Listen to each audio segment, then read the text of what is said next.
Hi everyone, welcome back to the Wellzest podcast. I'm Teju. I am so excited for today's episode because you're in for a treat.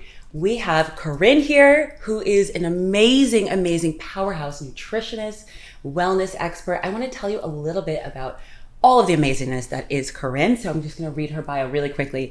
So Karin Adoni Ben David is a certified nutritionist, health coach, expert, public speaker, and macro influencer. The founder of Emmy Supplements, book author, and creator of the Karin Adoni weight loss method with over 20 years of experience. She helps people take control of their health by simplifying clean eating, balancing hormones, healing the gut, and restoring focus and energy. She specializes in performance-based nutrition, emotional eating, and sugar detox. Now, when she's not doing this, she's also the mom of 3, and she understands how overwhelming wellness can be. That's why she takes a real-life approach, as practical and as effective as it can be. And she has personalized programs, recipe books, supplements, her social media community that's always growing. She's got over 700,000 followers. And really, she's here to really empower people with no BS guidance. We love the no BS. We're all about we were talking before. I feel like Karin and I were already bonding, and yes, we were like, 100%. No BS No lifestyle. BS. We're here with no BS. We're not here for it. Now, Karin, I would love to get into your backstory because we were chatting a little bit before we started the podcast, and you have such an interesting backstory. So give me I'll call it like your superhero, because you are a superhero. Oh, thank you. Your superhero origin story. How did you become the person who's sitting in front of me here? What were some of your early experiences that shaped you to becoming a nutritionist? Great question. First of all, thank you for having me. I'm super excited. I'm so jazzed. And I'm feeling this would be a great conversation. Yay. So for me, I want to say it started at an early age. When I was 11, I started developing severe eating disorders. Now, back in the days, and we're talking about, almost like 25, 30 years ago, there was no social media, the internet was just developing. So it wasn't that I was influenced by something external. It was something more internal within myself. And I want to say that my entire teen years, I was starving myself. I tried every diet in the book, the apple diet, the cabbage diet, don't eat diet. I would go to the gym for hours. I would take food suppressor. I would take fat burners, whether legal or illegal or whatever you can think of, I would do. Wow. And it consumes you. Now, eating disorders, everyone thinks it's more of she just wanted to be skinny, or what's the problem? Just eat. Right. But it's never about the food. The food is always the outcome. It's the result. It's not the reason. It's usually something internal, whether it can be an emotional struggle, whether it can be a trauma or something you went through. And of course, the environment did pay attention, and my parents. But when a person doesn't want to help himself, that right there, no one can help him. It's so true. It's so true. And I feel what kept me there, without going full on in hospitalization and whatever it is, because a part of having that disorder, the type A personality, is also that sense of control. Right. And I never wanted to let control completely. I didn't want to let go of the control completely, and the disease will take over me, I want to say. Right. So that was a part of that. So every year it got worse and worse and worse and worse, and it consumed me. I want to say you're in a jail in your own head. Right. Maybe people with they have anxiety or depression or this OCD thoughts can relate, but it's basically that's the only thing you can think of throughout the day. There's always something in the back of your mind that is guiding you through. Wow. And you can think clearly, you can be present. Now, we're talking about 20 something years ago. Today you can relate because you're on your phone and you're not present. Yeah, exactly. That's something else. There's nothing external. Right. It's your head not letting you be present, and you can really enjoy anything you're doing because it's all there, but you don't realize that because you don't know anything else. Right. And then when I was 20, I did a trip to the Far East. I went to Thailand and Vietnam, whatever. Yeah, I went to travel the world a little bit. Was it just on your own? It was with a friend. It was with a friend, and we really did it for a few months. And for the first time as an adult, I want to say, I had fun. I was present. I didn't have my scale. I didn't have my food, my fat burners, the suppressors, all the things, because I wouldn't travel with it. Right. I didn't have my environment that I created that really triggered all of those, problems and things. And when I came back home, all the demons came back. And then I realized I need to make a decision whether I'm taking over the disease or the disease will take over my life. And I was like 20. I didn't have a lot to lose because you don't have like kids and family and what, like you have your immediate family, but it's not like your responsibilities are different than what it is today. And I was like, it's time for me to make a decision. And I made that decision. So I went back into my therapist, but without lying. And I went back. So before were you making up stories, kind of course, sugarcoating the situation? Wow, even in therapy. Of course. I feel like that's something that people don't realize about therapy. Therapy is only as much as you want to reveal. Of course. You know, and people are like, oh, therapy is the catch-all, to, you know, to save all for everyone. But unless you come and you are able to be vulnerable and open up, you can just kind of, you know, yeah, exactly. And then leave and go on your merry day, wait till the next session. Exactly. Wow. So I was like just doing a check mark, like telling my mom, yes, I went, I saw her, whatever it is. But it's like I said, when you don't want to help yourself, no one can. No one can. So I actually went back and I did the work, which wasn't easy. And I also decided to go into like nutrition school, which was mainly just for me. Yeah. I was enrolled into like business and marketing. I already started the year, and then I was like, no, I'm dropping it. I never dropped anything before that in my life because it's like it would have been a failure. Right. And I was working in the fashion industry and I quit. Wow. And I had a big job. I had a big position. Like I was like I want to say the upcoming rising star. I was like being in a position of 30s and 40 years old. I was managing a team. I was already like in charge of a region, and they were like, okay, she's like the next thing. And I was like, I can't be here anymore. Wow. They're like, why? I'm like, because it's not good for my mental health. Everyone thought I lost my mind.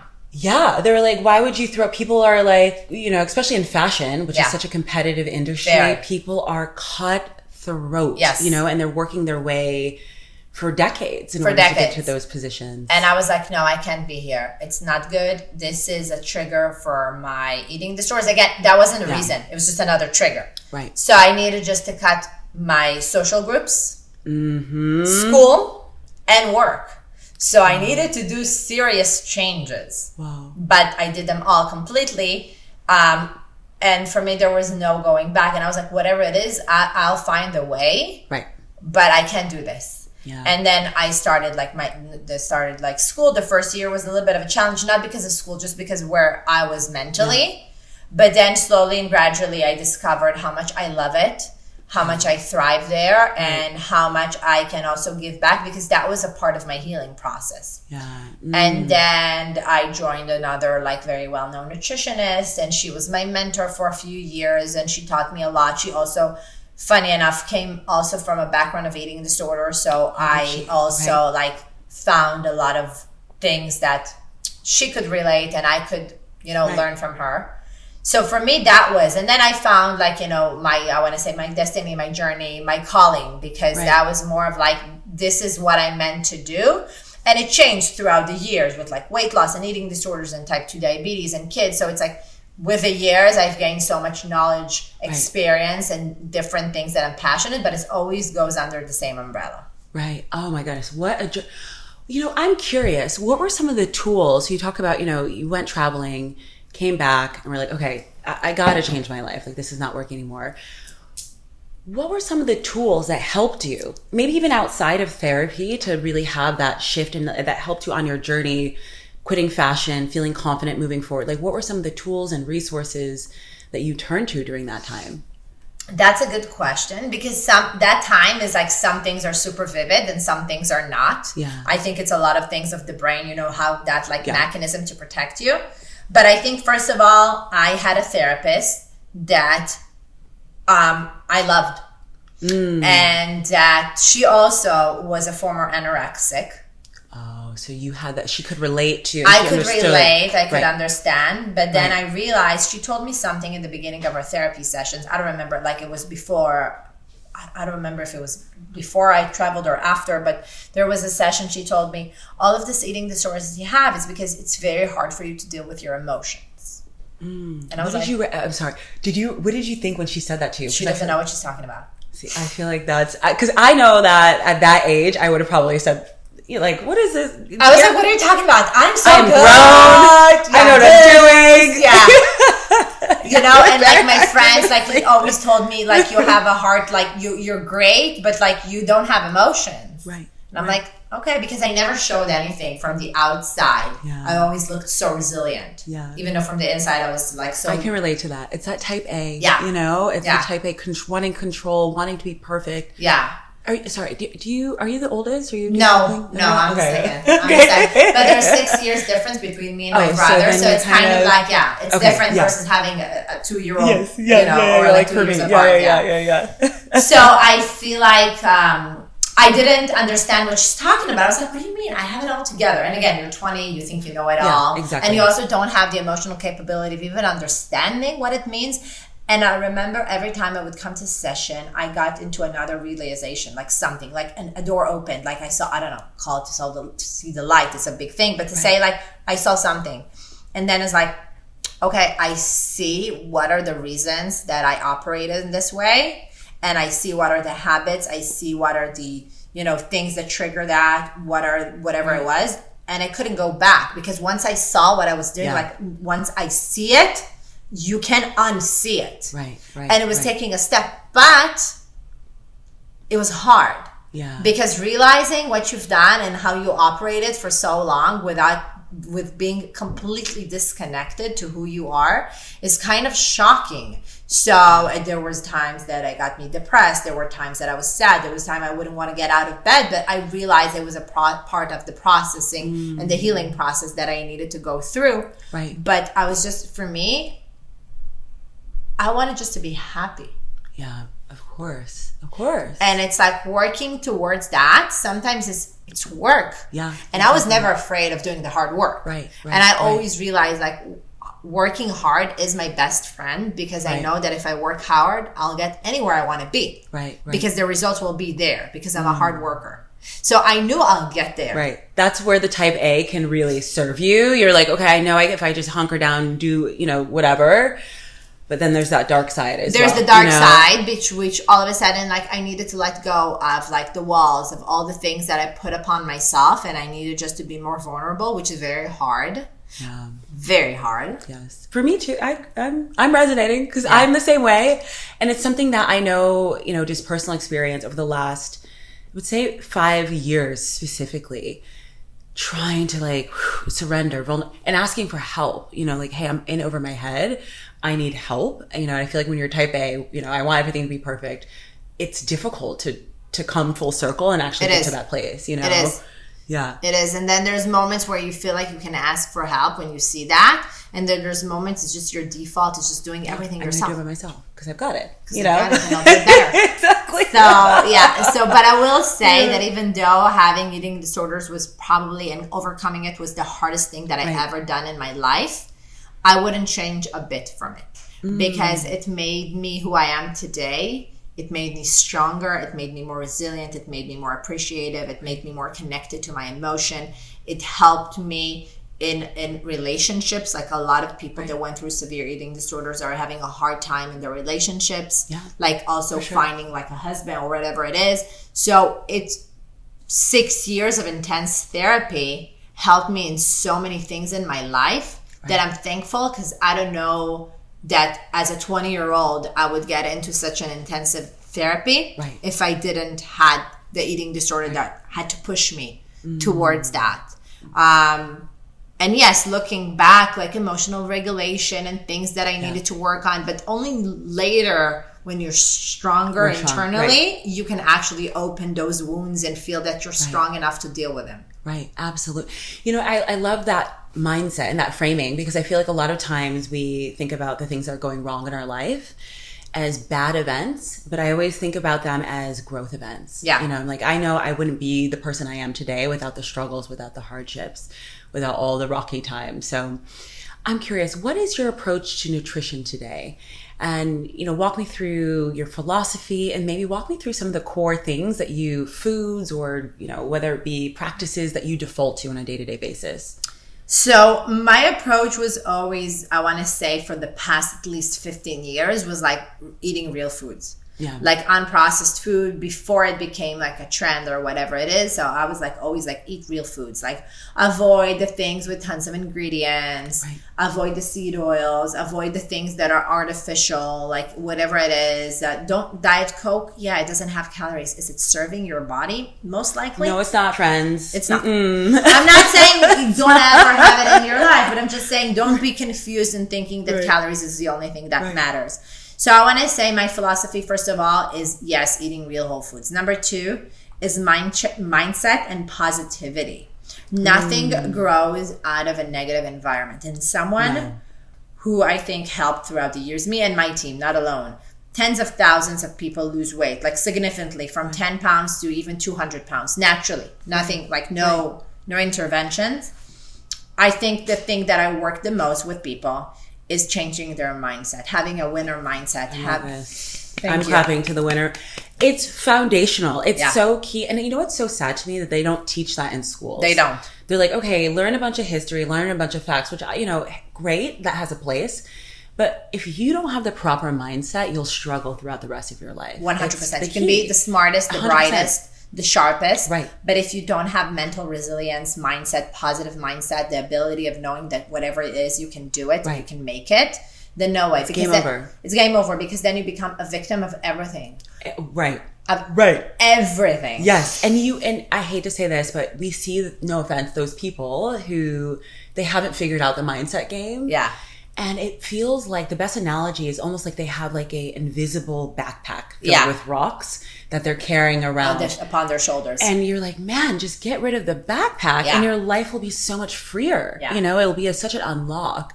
But I feel like a lot of people aren't taught those skills. They're not taught those skills at all. And that's the one thing that, like, throughout the years, I also done like I've studied like coaching, and I've done a lot of courses of like psychology and CBT and positive affirmation and stuff that I learned. But a lot of the things also came from like my personal, like I always believe that you need to have the knowledge, but also the experience. It has to come together, because otherwise you're just reading out of a textbook. You don't really understand what you're talking about. Exactly. But for me, it was like, I can teach you what to eat very easily, very quickly. Like I can teach you what to avoid, what to eat, how to eat structure, consume the proteins, have the fiber, how to read food labels. I can teach you like probably a lot. Yeah. But I need to make sure that you follow through, that your mindset is positive, that when you fall off the wagon, you go back no matter what, that you feel that you're capable, not should have, could have, would have, not it's not your parents' fault, it's not your husband's fault, it's not your friend's fault. You are accountable to take responsibility. I'm just like, you're like, facts, that's facts. And I think that, developing that agency over your life. Like, I am responsible for my life. This is my life, the decisions I make, what I put in my body, how I move through the world. It's all me. It's on me. Yeah. Versus external circumstances. Like, that to me is the key for everything. Yeah. So it's like the philosophy of food is great, but I feel the philosophy of the mindset is everything. 100%. So I always like said, for me, it's 80-20. It's not 80-20 rule of like do whatever you want. So 80% I'm going to work on your mindset. 20% I'm going to teach you what to eat. But once your mindset will be there, you're going to succeed 100%. In everything. And I've seen my clients throughout the years, they were not just changing their body weight. They were changing their mindset, their emotions, their relationships, their work. Like, people did major changes because all of a sudden, like many times I've met, and I'm sure you have as well, very successful people in almost every aspect in their life. And somehow when it comes to the weight loss or whatever food, it's one battle they feel they are always losing. Yes, 100%. And even the language that they have around it, I'm sure you hear this too. I always listen to people's language. I find it to be fascinating how they speak to themselves and how they speak about situations. And the language about diet and nutrition and food is negative. Like, they may be like super positive in other areas, but it's negative. And it's like very much a hardship language, which I always find interesting. I'm like, wow, you're such a high performer in these other areas. What is the, maybe stuck point, for lack of a better way? What is the limiting belief? Yeah, the limiting belief. Exactly. That is like guiding you through this. So there was like people that I seen like super successful in their careers, in their personal life, in their motherhood, relationships, whatever it is, or parenthood. And then when it came to that, they're like, this is the one thing I can get over. And then once we overcame that and actually helped them, you know, persevere and actually see that they can go through that, they felt like they can do anything, because now they overcame one of the hardest things. Because listen, also when it comes to like addictions, food is an addiction. Food is an addiction. Yes. It's not defined by the DSM, which is the Bible for psychology. You know, and they basically define. So in the DSM, you know, drugs will be an addiction, sex would be an addiction, alcohol would be an addiction. Food isn't an addiction because you have to eat food in order to live. Yeah. So it's like something that's a necessity. Right. You don't need drugs to survive. Right. That's true. But you know, the majority of the population is probably food is the number one addiction in the world. Yes, absolutely. And, you know, not to call out, but food in the U.S., that's a whole, we could go like, there. Yeah, there's a reason why people get addicted to food. So they don't like define, even if you look at the studies and the research, if we really go into the research, it doesn't say that people get addicted to sugar. Mice can get addicted to sugar, but people know, but have you ever seen a kid that haven't had his like chocolate bar and they're losing their mind? They're like low-key unhinged, you know? Yeah. No, it's crazy. So yeah, I get it by science, but like, okay, but let's look at the numbers. America is addicted to food. The food industries and the companies know exactly what they're doing. Exactly. They have genius level scientists who are manipulating the flavor profile to really activate the sweet, salty, savory, all the taste sensors, and your brain goes into full dopamine overload when you're eating some of these, you know, I call them like bright orange snacks. Yes, exactly.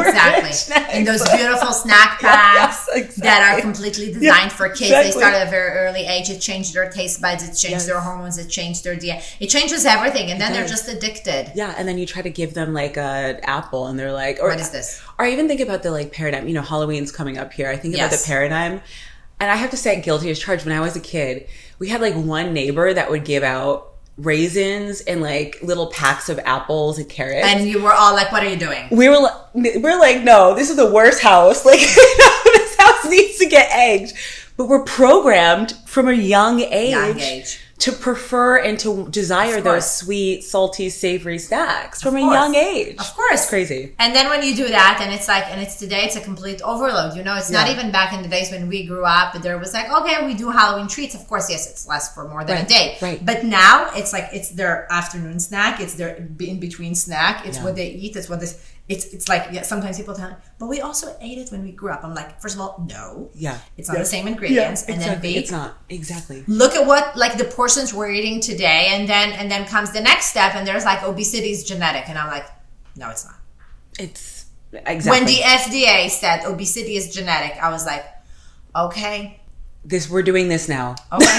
We're now normalizing this. And again, by the way, and I'm going to say something that is an unpopular opinion. Oh, I love unpopular opinions. Like the body positivity movement. You know, oh my gosh. Okay, wait. Go for the hot take, because I have some thoughts on this. Do I think that the 90s and the Heroin Chic and Kate Moss and maybe the ones that are listening not necessarily don't know what it is, do I feel that was extreme? 1000%. As someone who specialized in eating disorder and was former anorexic, I think it's terrible. 100%. 100%. Couldn't agree more. I do think that even today, the filters and the editing that they're doing and the influencers and the new body image is worse as is. And the Ozempic situation now. We'll talk about it in a second. Oh my gosh, we got you. But the body positivity of putting someone in a women's health magazine that weighs 400 pounds, I'm sorry, that's not body positivity. Can we clap for the people in the back? You know what? Listen, this is why we're here to keep it real. And I have to say, I agree. And, you know, it's a very unpopular opinion. People... There's different bodies. I agree. 100%. People have different, you know, physiology. You don't need to be a size 0, not 2, not 6, but no not one's saying 40. that. But when you are actually morbidly obese, what can we say? You're morbidly obese, and that's an issue, you know, and we need to be advocating for health in a way that fits people's body. Again, we're not saying be a size 0, 6, whatever it might be. All. But when you look at someone's diet, are they consuming processed food? Are they consuming things that are unhealthy for them? And that's what's led to the situation. Why can't, and it's funny because my father's Nigerian, and that whole side of the family lives in Nigeria.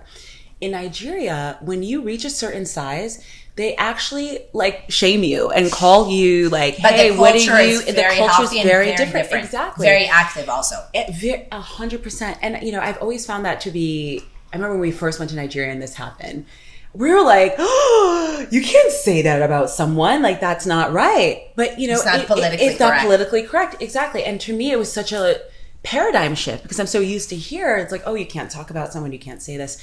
But I think that if we're trying to facilitate conversations and there's a way to tell someone in a positive way, listen, I'm worried about your health. Yes. I'm worried about your longevity and I care about you. And I think that there's a different solution for you 100%. And we want to help you to be healthy. We're not saying be a runway model. No one's saying that. No one says that. And I think that when you talk about positivity, people get upset because they're like, well, woo, woo, woo. You're like, no, it's about longevity and wanting people to be healthy. It's health. It's not about how much you weigh and how you look. It's about being healthy. Exactly. Can you be overweight and be healthy? Yes. Yeah. Can you be mortally obese and be healthy? No. Facts. No, facts. That's the thing. High blood pressure, heart disease, diabetes, insulin resistance, everything. It's not an if, it's a when. And again, do I think that you need to shame someone? No. No. Do I think you need to come in a negative way? No. Do I think you need to say something? No. But as you said, you can come in a positive, loving, intervening way and say, listen, I love you. I want the best for you. I know this is the hardest thing you would probably do in your life. Right. And I know that it feels impossible. Right. And I know that it feels even something that you'll never be able to accomplish because it could be that this is how you even remember yourself as a child, but a reality can change. The reality can change. And I'm coming, I care about you. I care about you. I want you to be here and I want you to be able to do the things that you want to do in this life. And if your health and your body is impacting that in a negative way, we need, just like anything else, if you see someone struggling with their mental health, you would address it with them. Exactly. So I find that true friendship and people that I care about, I want to say, I'm going to be the best friend. I'm going to be there. Right. I'm going to listen. Right. I'm going to be there for you in every given moment. But when you need that wake-up call, I'll give it to you. In a very positive, loving way. If I feel that it's my place. If I feel like we have that relationship and you're receptive and I know that I can create a positive change. If I feel like I cannot, then I won't, because I'll never do something that will make a person feel uncomfortable to the fact that it will push them in a bad way. But I will. And that's the thing with body positivity. It's it's not what you say. It's how you say. And not only saying, but also offering the right support and program followed. Because just going to a person and say, hey, you're this, and that, and just shaming them, it's not the you're doing nothing for them just by hurting their self-esteem, their confidence, and the self-love. You need to increase their self-love, self-worth, positivity, and then positive things will grow. If you're just going to be negative, negativity will come. It's not going to, I actually wish body positivity in our culture today meant that, listen, we're encouraging people to feel good about who they are. Exactly. And that means being healthy. And respect your body. Respecting your body. Agree. I wish that there was a paradigm shift more to that, but it's become so... it became political. It became political. Yeah, it really did. It becomes like it's either political or not, and if you're saying that or this, and versus just saying, listen, let's not normalize obesity. Let's normalize health, and the conversation doesn't need to be the size of your pants. And I get that for some people it can be so hard and so difficult, but I also want you to pass the age of 50 and 60 or not to wake up every morning feeling sluggish, feeling lethargic, feeling like you can't walk up the stairs. Right, because what kind of life is that? And you shouldn't want that for the people in your life. You should want better for them, to be honest. I'm so curious, what's your hot take on Ozempic? I have so many thoughts on it, especially living here in LA. I mean, I feel like, I'm just going to say, I feel like they're trying to hand out Ozempic like chiclets in LA. I get targeted for ads on Ozempic. Yeah. It seems crazy. It really does seem crazy. It feels like an alternate reality that this is happening. And bringing back, as a child of the 90s with the Kate Moss and the very waif models, like it feels like that's everything 90s is coming back. Everything 90s, including the body, image situation is coming back. So I would love your take on Ozempic. So it's funny. I just literally posted a video on Instagram talking about it. So now Costco offers Ozempic and I think Wegovy, which is a different GLP-1, for 50% off. Lovely. Can we just have a Costco? What's up, Costco? And I love you, Costco. I love you, but listen, I'm trying to come for bulk, groceries and produce, not Ozempic. So first of all, I want to say I appreciate because they are adding a lot of healthy stuff, and I love that shift, everyone else are doing. But, and again, it's not even Costco. It's like obviously the pharmaceutical company. So basically Ozempic, which I know from many years from type 2 diabetes, is GLP-1. It's like it mimics the hormones of GLP-1 that helps to basically suppress your appetite. It helps with how it slows down how fast you metabolize and break down the food, and it creates more satiety. And then from that, you're just not hungry and you lose weight rapidly. But another thing that happens is that you lose more muscle mass. And then there's horrific side effects like stomach paralysis. It has it damages your eye vision, your thyroid. It puts you in a risk for depression. It puts you in a risk for cancers. It puts you in a crazy risk. I didn't know all of that. Yeah. And another thing that they don't tell you is that once you get on it, you probably need to stay for it for the rest of your life, because otherwise your hunger levels will go back up and it messes up your metabolism. I didn't know. I only heard about the GI issues. Yeah, GI are really bad. Nausea and vomiting and weaknesses and all of those things. And also another thing they don't talk about is depression. It really also, I have a lot of colleagues that are therapists, and we always work together with patients together and clients, and a lot of them, they say we feel like this client had became more and more depressed ever since he got on GLP-1, and what are the things that we can do and work on. So I have not heard anyone talk about this. No, because they don't. But now they have I think 2,000 lawsuits already filed against them in the past year. Oh no. But the thing is this.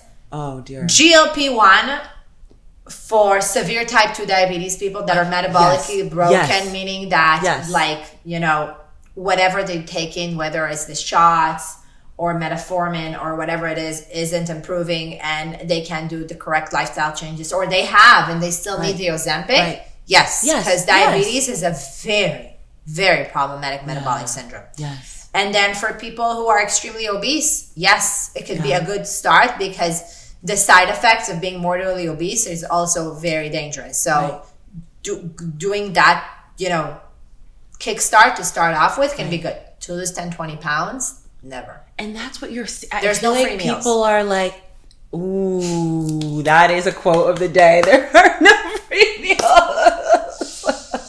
Ooh. No, I feel like that's what's happening. People are handling it. Oh, you want to lose. And I actually am seeing ads that are that messaging, I wanted to lose those last stubborn 10 pounds. I wanted to lose those 20, whatever it may be. And I feel like the psychology, it's warping people's psychology. Mm-hmm. You know what I mean? And it's creating a paradigm where we're not thinking about, hey, what am I eating? How do I improve my diet? It's hey, I'm actually curious though, because I've heard in the Ozempic conversation, a lot about hormones. Yes. How do you feel our hormones impact how we eat, how we think about food, emotional eating, everything? And do you feel I keep hearing people say hey, I'm a woman of a certain age, my hormones out of whack, which is facts and true. Yeah. So that's why I'm moving to Ozempic. So multi-tiered question. What do you think about hormones and how it impacts how we eat? And then is Ozempic the solution for that? Okay, so there's a few layers to answer in here. Yes, hormones are the big boss of your body. Yes. They regulate everything. And it's not just feminine hormone or masculine one, testosterone or estrogen or progesterone or whatever it is. It's everything. It's your insulin, it's your leptin, it's your ghrelin.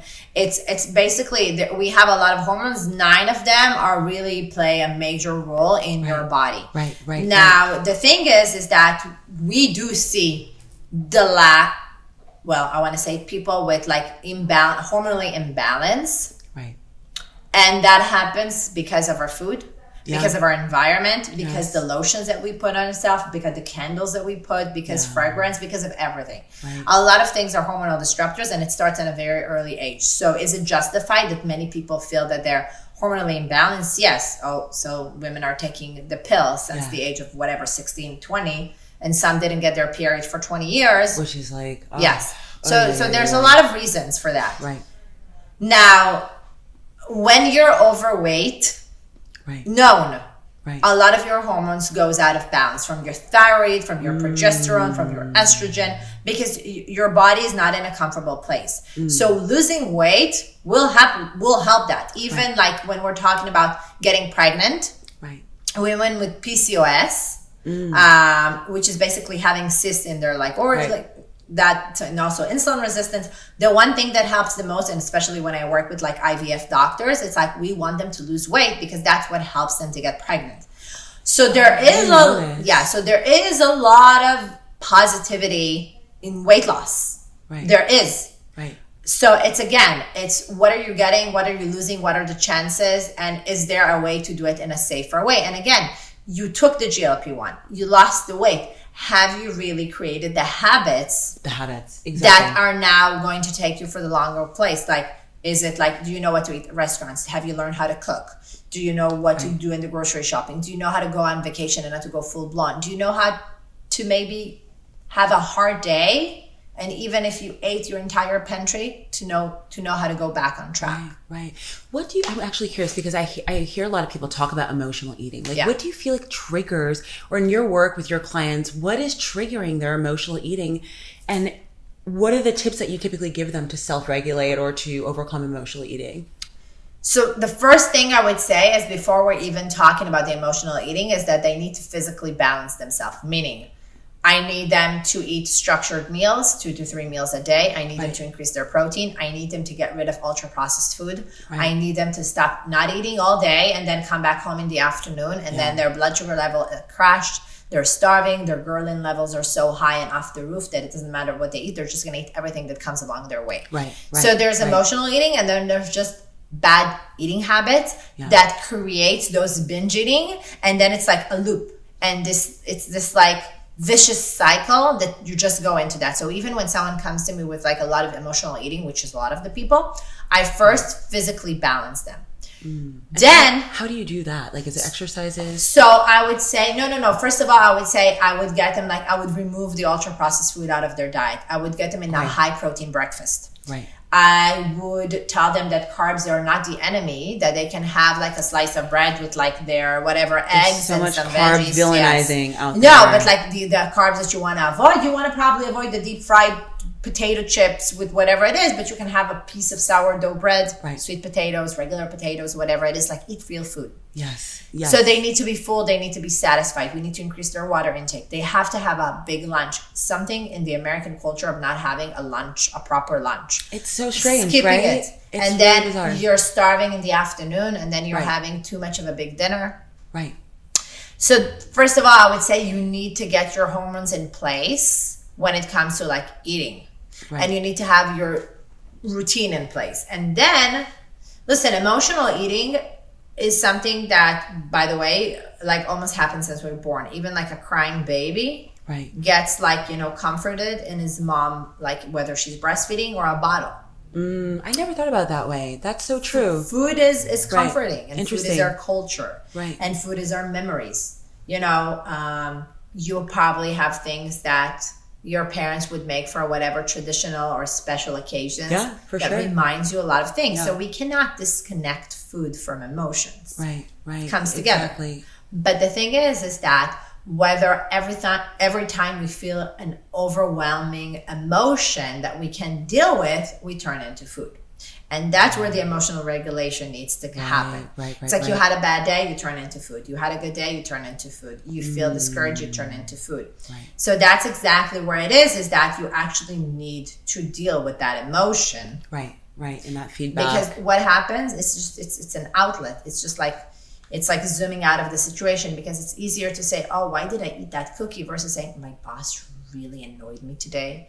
I feel so unappreciated. My husband doesn't love me. Whatever it is that you're feeling. But it's easier to say, I can't believe I ate that burger. I'm such a failure. Yeah. It's easier to deal with that than dealing like the emotional stuff. And that's what I said at the beginning. Food is always the result. It's the outcome. It's never the reason. Yeah. Again, these are things I wish. I feel like there's like a whole other podcast that's like things I wish we were taught, like things and that the schools needs to teach. Why are we teaching this too? Yes. Emotional regulation, how to how to downregulate your nervous system as well, when things are, how to speak openly about the things you're struggling with. Yeah. Instead of internalizing it and turning to alcohol, food, drugs, whatever it may be, like addictions. Things I wish we were taught. And I will say, for the parents out here that are listening, there's a great book. It's called The Hotel of Emotions that explains kids that you're the owner of your own emotions and what each emotion says and means and how you can address to that and how does it make them feel in the body and how they can respond and react to that. Right. Which is something that all adults also need to do, but for kids it's easier. For kids, we got to teach them young because the adults, there's a lot more to overcome. Exactly. There's a lot more resistance. There's a lot more things that we need more resistance to overcome. Exactly. So what are the things I want to ask you? Social media. We were talking a little bit about TikTok and Instagram and the influence that it has, on our lives. What do you think about all of the social media hype on nutrition? I see nutrition. Well, excuse me. I'm not going to call. There's people who claim to know about nutrition, but they're not credentialed at all. Yes. Telling people what to eat, telling people to try this, telling people to do this. How do you feel like the social media echo chamber has impacted our view of nutrition and diet and healthy lifestyles? So I think like everything else on social media, there's the positive and there's the negative. I think from the positive, I think it like kind of, at least from my point of view, I want to say, revealed a lot of like, the food companies and the pharmaceutical companies and what they put in our food, and people are a little bit less like they kind of understand what they're doing and they know to choose better. Right. And they're more aware that there are other options and alternatives. From that perspective, it's great. On the other perspective, I think that, again, it pushed a lot of eating disorders, a lot of body dysmorphia, a lot of unrealistic, listen, on social media, you show one side. Yeah, so exactly. It's first of all, there's people that don't know what they're talking about. They're not experts. They haven't taken a course in their life and they just go with what's trendy, and it's fine.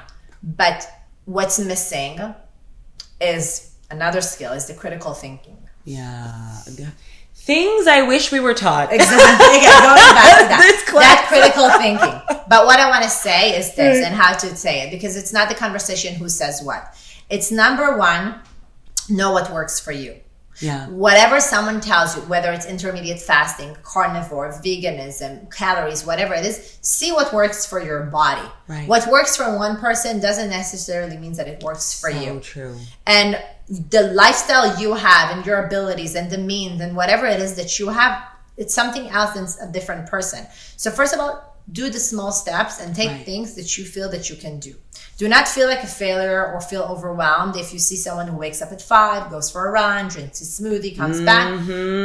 They're most likely showing you the best day of their life or not, and that's the life they chose to live. Know which life you're living it. Exactly. And be at peace with that, Be at peace and take one step or one habit at a time to create those changes. Right. I want to say, yes, go with like eating the real foods and whatever it is, because no one can say otherwise. And if they do, there's a lot of money interest in there. Yeah. And then I feel like don't scroll too much. Don't listen too much. Yes, go to professionals outside of social media to either validate or show you the way that is tailored for you.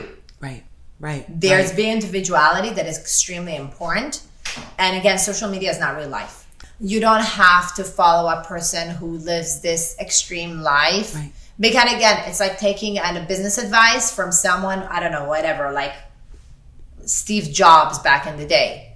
Can you take advices from him? Yes, 100%. Right. Will you become him? Right. Most likely not. Yeah, exactly. But you can still take advices from him. So do not compare. But there's something in the nutrition world like, I want to look like him. I want to be like him. Exactly. No, you're not. Take those advices. Take what works for you. Right. And put it upon yourself. Like, do not try to be something you're not, because that will again take you into that negative mindset that you cannot do it, you cannot accomplish it, and it will set you back versus actually giving you that like push and positive change that you want to create. Absolutely. Absolutely.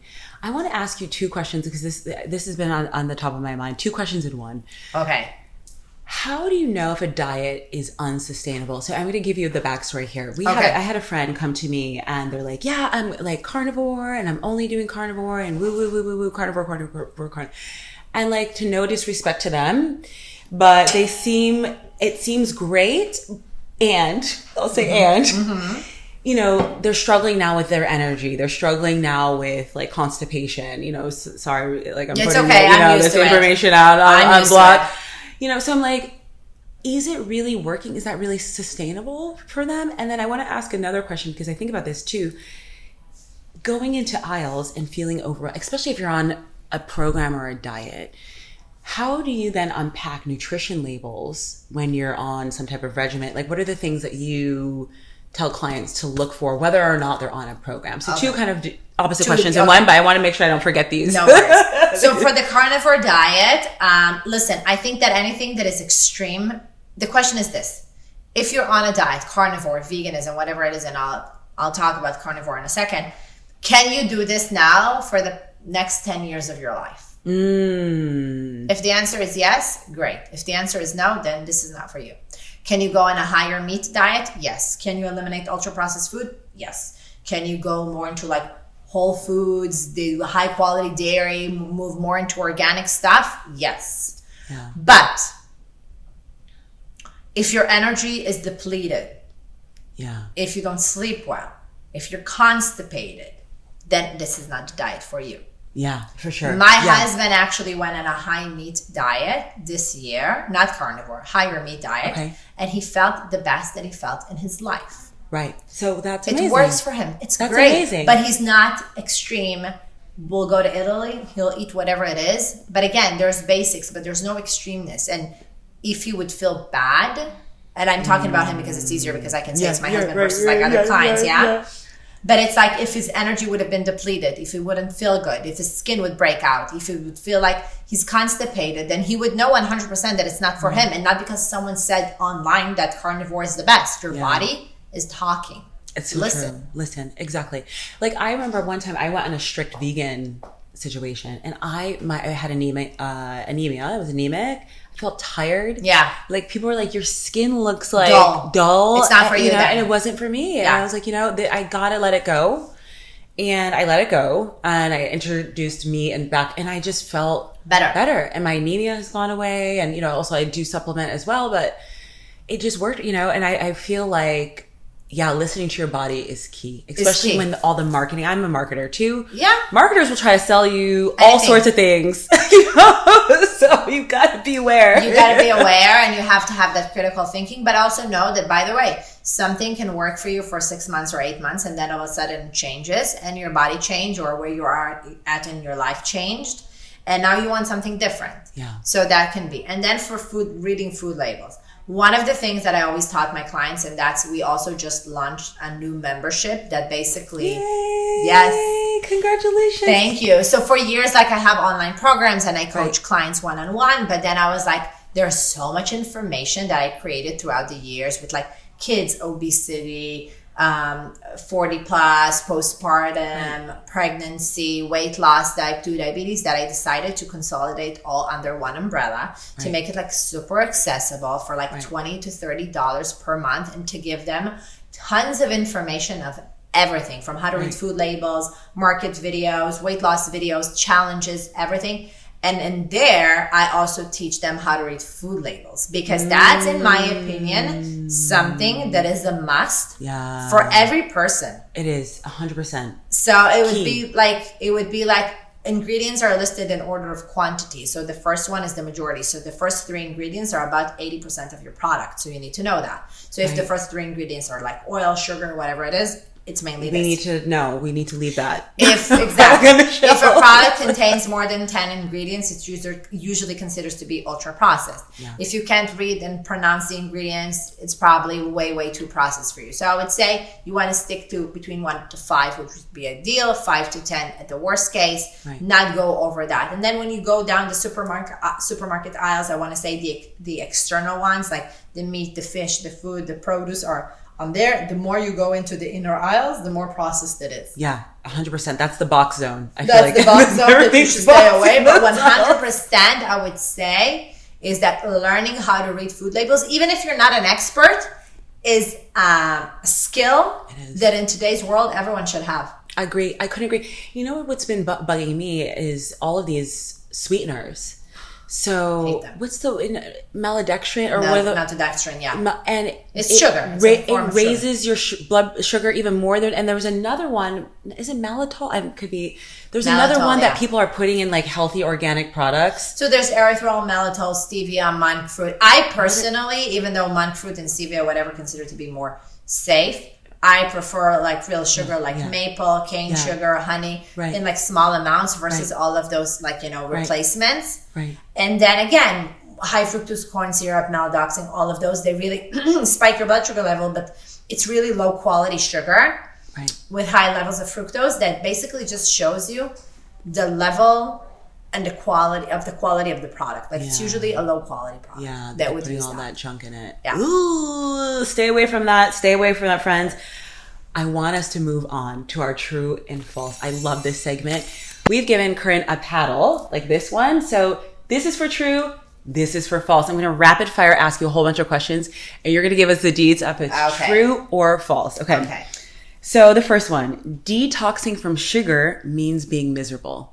False and true, because the first 3 days. Oh, we got a two-header. Yes, because the first 3 days will be hard. Facts. But then you're going to feel amazing. So facts.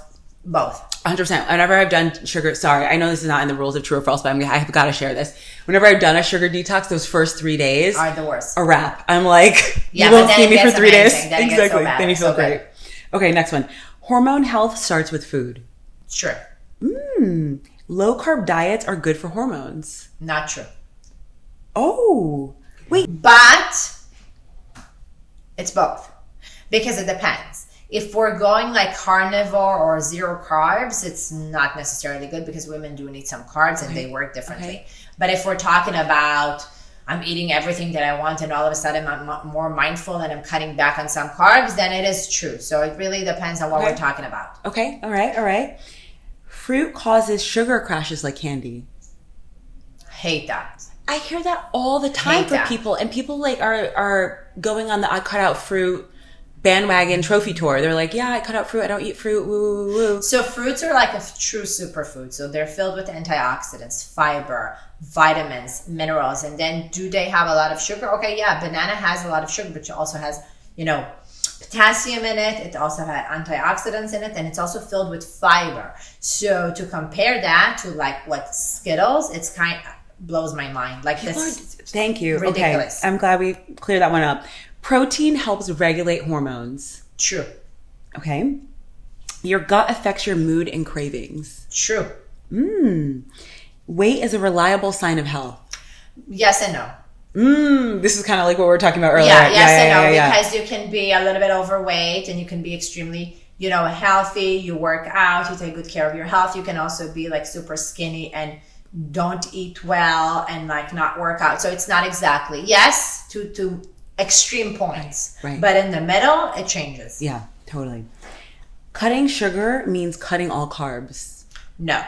Because when we're talking about sugar, we're talking about simple sugar and we're not talking about complex carbs. Right. Yes, all carbs eventually turn into sugar, but it's much more complex. It has more molecules and it's not exactly the same.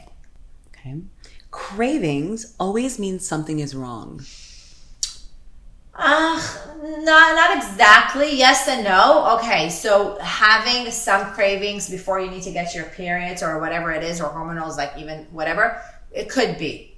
Does it mean you're 100% balanced? No, but to get to that perfect balance, it's really hard. But if you have cravings on a daily basis, nonstop, then it means your body's off. It means you're not giving it what it needs. So again, it depends to what extent. If you have cravings nonstop, yes. If you have it every now and then, not necessarily. Okay. All right. We're going to jump into rapid fire, friends. So I'm going to give you a bunch of questions. You have about a minute to answer them. We're not going to have time to time them. So we're just going to just quickly keep you honest. Okay. So what's the first thing you eat when you're craving sugar? Probably chocolate or a cookie. Me too, chocolate. Totally. What's worse, skipping meals or overeating? Skipping meals will create you overeating, so. Facts, friends. What's your take on cheat meals? Do they help or hurt? I hate that word cheat meals. Like you're cheating. You're not cheating. I feel like, first of all, again, when I used to do like full on diets and like sports nutrition, then because they're so strict and whatever it is. The thing is that do I think that one meal will make you unhealthy? No. It's like, I don't think that if you're eating unhealthy, one meal will make you healthy. Right. So I feel like that if you feel like you want to go and eat something that is unhealthy in your book, just go enjoy it. Yeah. Don't categorize it under everything, because that's again that vicious cycle that you go into. Yeah, that language, where we're talking about language, exactly. The cheat, it's so negative. Negative. Yeah. Food we think is healthy that actually isn't. I want to say all the meat and vegan replacements, like the Beyond Burger and whatever, like I feel like that kind of like left the building. Well, I gotta give you one of those. But it's still there. No, it's not healthy. And I'm not saying you can choose not to eat meat. 100%. So eat beans, eat like, you can do soy that is like organic, non-GMO. You can do a lot of things, but all of those replacements. They're so processed. You read the ingredients and you're like, what is going on with this thing? Yuck. Food you recommend during hormonal PMS? So I want to say proteins to help like reduce sugar cravings, and healthy fats like seeds, avocado, and whatever it is. They do help with like estrogen and progesterone regulation a little bit more. Okay. And also chickpeas, sweet potatoes, and carrots. All I love. What diet advice do you wish would disappear forever? Eat 1,200 calories. Oh, and I see there's actually tons of those Reddit groups that like 1,200 is plenty, and yikes. Conversely, what's a food trend that you secretly love? I don't know. I was thinking about it. I don't have an answer. Like, I dislike matcha. You were talking about this? Because we were talking about... Never liked it. I don't get it. Matcha is so controversial. It's like drinking... Like, do I understand the health benefits? Yes. I think it's like drinking grass. And listen, it's like to the fact that I went to the most like poshy places and I drank matcha. No, my husband brought me this like amazing one from Japan. Like, no, guys, no, I don't like it. It doesn't work for me. It just doesn't. I feel like matcha is so polarizing because we were talking about this earlier before the podcast starts. I drink a matcha every day. Do I like it? No. Do I drink it because of the health benefits? Yes. And I try to zhuzh it up, but it's not, let's just be honest. It's drinkable, but it's drinkable, but it's not, exactly. I'm drinking it quick. We're going to move on to our next section, which is all about breaking down wild trends. So we've been talking about social media. We've scoured TikTok and the gram for some wild trends. And I just want to I'm going to lay these on, and I'd love your hot take. Oat Zempic. Overnight oats for weight loss via fiber and protein. I'm seeing this everywhere. I'm seeing TikToks being like, oat Zempic, blah, blah, blah. So listen, fiber is great. It's, again, GLP-1, the hormones, it mimics it and creates satiety. Fiber helps with satiety and fullness.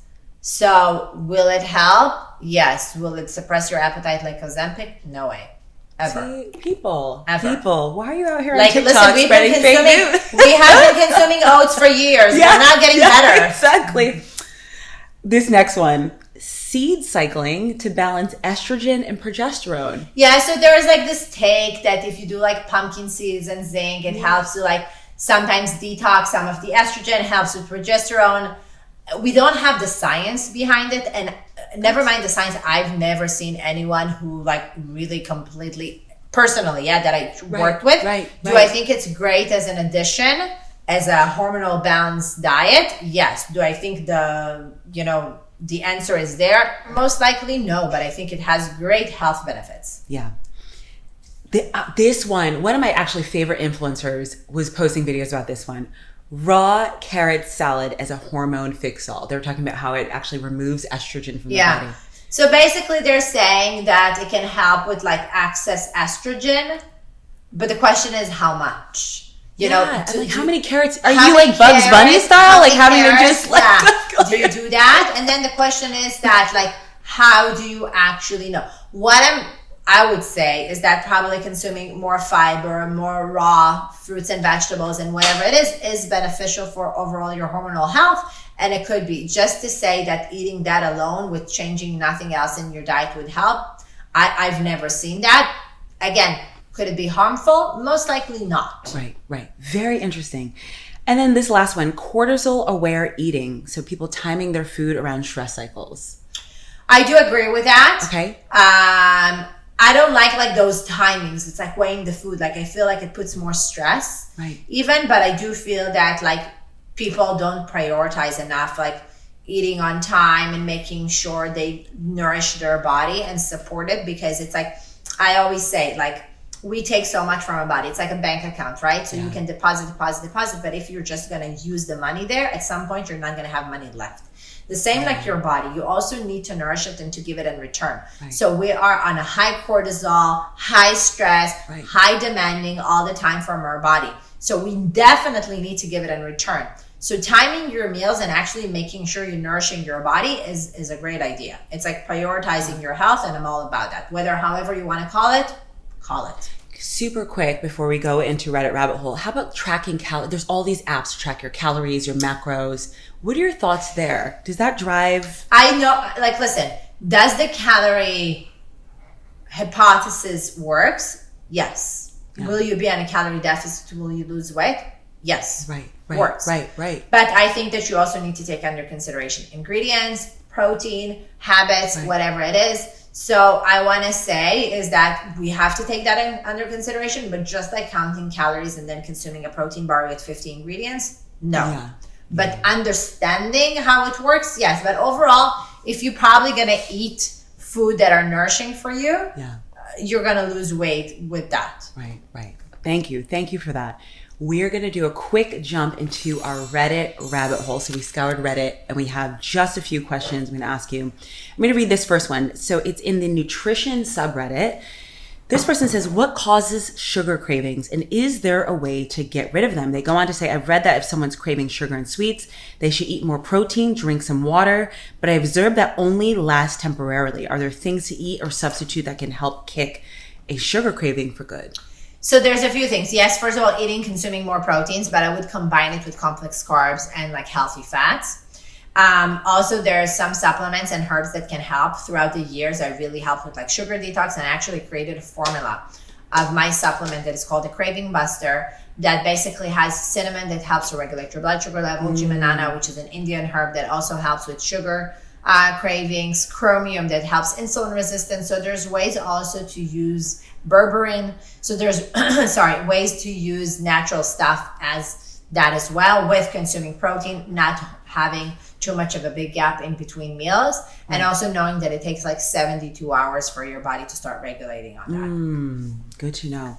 I'm going to give you one last one in the Reddit rabbit hole. So what's the best diet for longevity? Do you think, someone says, what do you think is the best diet for health and longevity? What diet has given you the best results? How would you answer that? Listen, overall, throughout the years, we always talk about the Mediterranean diet, which would be like a combination of eating real foods, beans, whatever it is. Like we see that in the blue zones, which is areas where people have the longest longevity. I want to say eating real foods would be the one thing.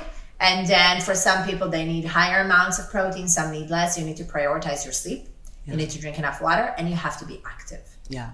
And you need to also consider not only what you eat, but a diet is also what you listen to, who you spend time with, what you watch on TV, what you scroll on your phone. Yes. So the mental diet is key, the mental diet. We have just one last segment for you. What's in your bag? So we've asked Karin to bring a bag filled with things for our What's in the Bag segment.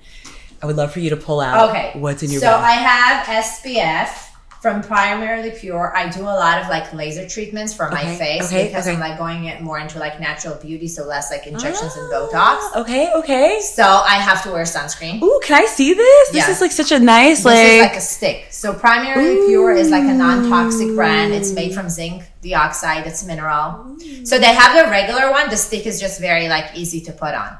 Ooh. Exactly. You can smell it. You can put it if you want. Ooh, it doesn't have like a smell. It's unscented. They don't this is use, nice. Yeah. Okay. They don't use anything. Right. So you get a shot of all the goodies in the bag. I love seeing what people care. You know, it's like endlessly fascinating. I have my 2 supplements, the Emmy. So the Craving Buster, it's all natural ingredients. It has the cinnamon, the bitter melon, it has B1, it has berberine, it has jumanana. So this really helps to fight blood sugar levels, cravings, aids, supports weight loss.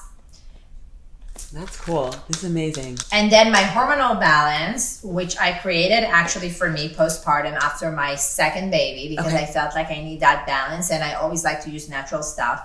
So it has ashwagandha that helps to support like stress, ginkgo biloba for focus and memory, because our memory. And then royal jelly, bee pollen, and chestberry. So it's all natural. It helps with like mood swings. It helps with heart PMS. It helps with metabolism. It helps with so many things. I dropped the thing. It's okay. So I love that. I also have. I love your bag, by the way. Like, your bag is giving. It is everything. I have Costarina. I think that's how you say it. It's like lip balm made from only like olive oil. It has like clean ingredients. Ooh, that's like our soap. My brand, Cleaner Belly, and our soap is made only from organic olive oil. Yeah. I love that. Oh my God, can I be such a weirdo and smell it? Yeah. Oh my God, I love that. And then I have, which I just got out a new one, I have Beekeeper's Immune Support. When I talk a lot, this is like for my throat. It's propolis. It's just propolis. So I love that. It's a great brand. It's amazing. And for the days that I need to wear makeup, so I use like clean makeup. So I use Merit, which I love them. Yeah, I've seen them. So they're always nice. What a beautiful shade too. Yes. This is a stunning shade. So this is what I have. What a cool array of things. Yay, thank you. I always love seeing people's products because it's like, it gives me ideas and I always start buying what they buy. Karin, before we end, what are you working on now and where can we find you online? So you can find me online. My main platform would be Instagram. So it's Karin Adoni Nutrition. And my website, karinadoni.com. We just launched now our Wellness Collective, which is all of the information, like from lectures, even for your kids, how to start them eating healthy, lectures for the parents, kids obesity, ADHD, hormonal balance, weight loss, postpartum, everything, non-toxic living, anything you can think of, I created there. So that's one thing that I'm working now. Going back into public speaking, I've done it for so long. And then I did a pause for a year. Now I'm going back to it. So that's what I'm working now. Also working on more products coming out the pipeline. Amazing. A lot into like clean beauty and whatever it is. I always like more stuff to add. Yes. So yeah, that's where you can find me. Yay. We'll link up to all of this. Thank you so much. This has been such a treat. We'll have to have you back because there's so much to discuss. Thank you so much, Karin. I love it. Thank you. Bye, everyone. Bye.